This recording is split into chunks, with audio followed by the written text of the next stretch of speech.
Assalamualaikum warahmatullahi wabarakatuh. Alhamdulillahirabbil alamin wa bihi nasta'in ala umuri dunya waddin. Wassalatu wassalamu ala asyrofil anbiya'i wal mursalin wa ala alihi wa sahbihi ajmain amma ba'd.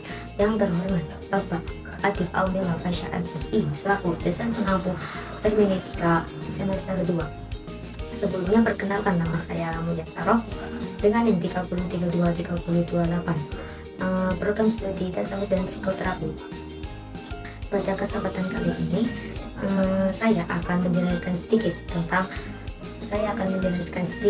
tentang teori hermeneutika Al-Quran menurut Narsabit Abu Yazid dan Fazlur Rahman. Untuk mempersingkat waktu, mari kita ke slide selanjutnya. Untuk yang slide pertama, di sini saya akan menjelaskan tentang pengertian hermeneutika. Secara terminologi, hermeneutika berasal dari kata Yunani hermeneuen yang berarti menerjemahkan atau menafsirkan, dan secara epistemologi atau istilah hermeneutika adalah perangkat memahami teks termasuk Al-Quran yang berfungsi untuk memperkuat metodologi penafsiran Al-Quran. Yang salah satu fungsi peran hermeneutika salah satunya adalah sebuah cara untuk mengkritis pemahaman. Untuk selanjutnya yaitu biografi tokoh Narsabit Abu Yazid dan Fazlur Rahman. Narsabit Abu Yazid, beliau dilahirkan di Kuhafa dekat kota Tanta, Mesir pada tanggal 10 Juli 1943. Dia hidup di keluarga yang religius. Ayahnya adalah seorang aktivis Al-Ahwan Al-Muslimun. Yang selanjutnya yaitu biografi Fazlur Rahman. Beliau dilahirkan di Hazara, bagian dari Pakistan saat ini, pada tanggal 21 September 1919. Di negara inilah muncul pemikiran se-Islam kenamaan seperti Syah Waliullah Al-Dahlawi, Sayyid Ahmad Khan, Amir Aliden, dan Muhammad Iqbal. Jadi tidak mengherankan bila Rahman berkembang menjadi seorang pemikir bebas, apalagi dia dibesarkan dalam keluarga yang bermadzhab Hanafi yang cenderung menggunakan ra'i daripada riwayat. Di slide ini dijelaskan pemikiran Abu Zaid. Abu Zaid merupakan tokoh hermeneutika yang familiar sejak tahun 1978 dalam memahami Al-Quran melalui konteks kerangka ilmiah.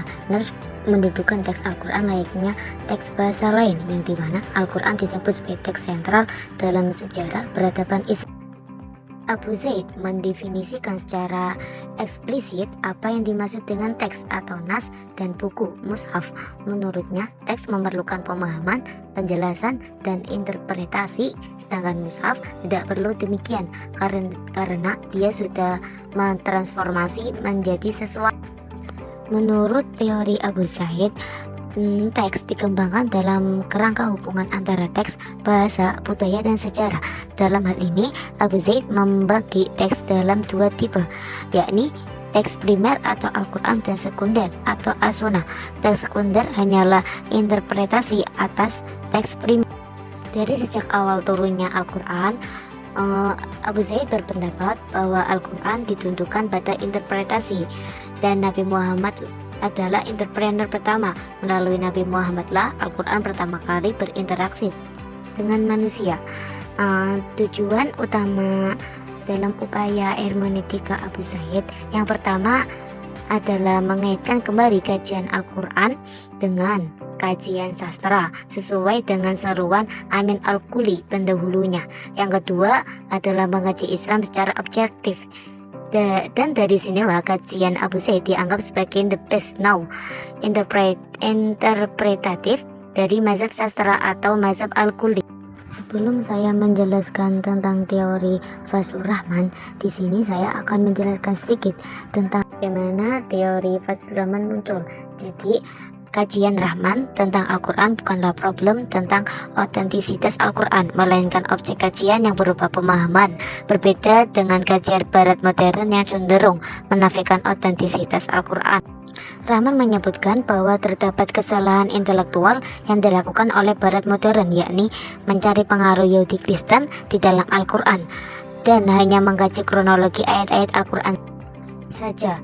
Metode yang digagas oleh Rahman tentang pemahaman atas Al-Quran tidaklah sama dengan metode tafsir konvensional.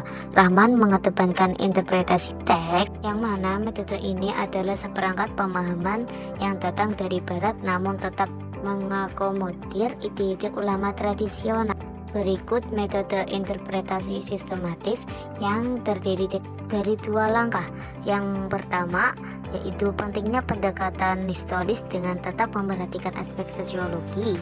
Yang kedua adalah pentingnya pembedaan antara ketetapan legal spesifik dengan tujuan atau ideal moral Al-Quran yang disederhanakan dengan teori gerakan ganda. Atau dalam pendekatan sosiohistori atau aspek sosiologi dilakukan untuk meminimalisir ketakutan terhadap ajaran Islam yang sudah tercemari oleh ajaran-ajaran asing.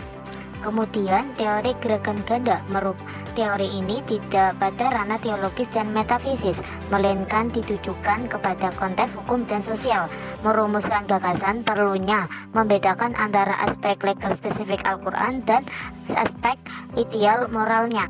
Sebenarnya teori yang kedua merupakan perpaduan antara teori asbabun nuzul yang diusung oleh ulama tafsir tradisional dengan hermeneutika barat.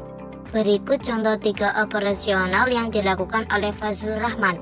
Yang pertama adalah hukum potong tangan. Dalam surat Al-Maidah ayat 38, Fazlur Rahman menafsirkan bukan untuk memotong tangan pencuri, tetapi untuk mengatasi masyarakat agar memiliki kemampuan ekonomi yang layak.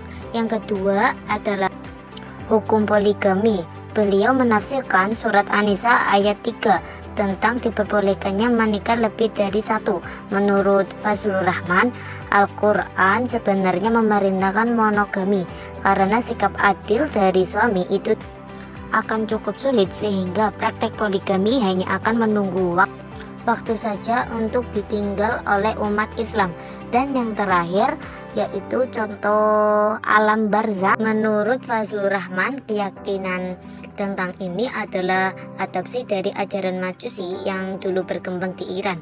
Konsep ini menurut Rahman didasarkan beberapa hadis saja. Itu saja dari saya, kurang lebihnya mohon maaf, dan terima kasih untuk kawan-kawan semua yang